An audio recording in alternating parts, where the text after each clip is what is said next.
नमस्कार शेतकरी मित्रांनो, स्वागत आहे तुमचं आजच्या व्हिडिओमध्ये। मी हर्षदा तुमचं स्वागत करते। मित्रांनो, आपण कांदा मार्केटबाबत आज माहिती बघणार आहोत। नाशिक जिल्ह्यातील नाशिकच्या कांदा मार्केटमध्ये मोठी उलथापालथ झालेली आहे।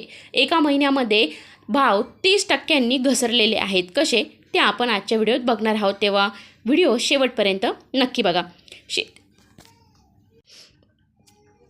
शेती आणि बाजारभावाच्या जगात दररोज नवे चढउतार पाहायला मिळतात, पण नाशिकच्या कांदा मार्केटमधून आलेली ताजी बातमी सगळ्यांचं लक्ष वेधून घेणारी आहे।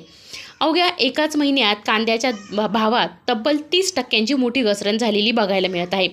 हा बदल शेतकरी, व्यापारी आणि सर्वसामान्यांसाठी काय अर्थ घेऊन आला आहे? आजच्या सकाळच्या सत्रात कांद्याला नेमका काय भाव मिळाला?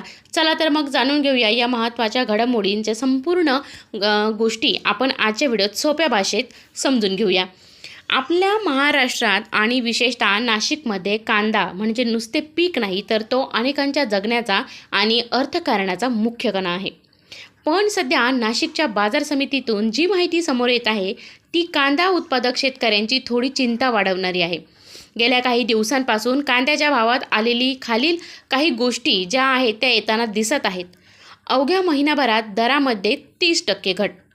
मित्रांनो, तुम्हाला कदाचित आश्चर्य वाटेल, पण गेल्या एका महिन्यात नाशिकच्या मुख्य कांदा मार्केटमध्ये मार्केटच्या भावामध्ये जवळपास 30% मोठी घसरण नोंदवली गेलेली आहे।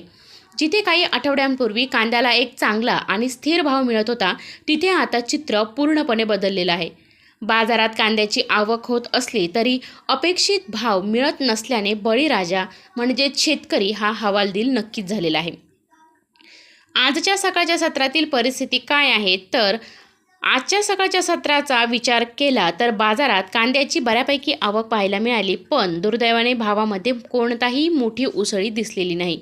अनेक शेतकऱ्यांनी आशेने आपला माल बाजारात घेऊन आले होते, मात्र खाली काही आलेल्या भावांमुळे त्यांची निराशा सहन करावी लागली।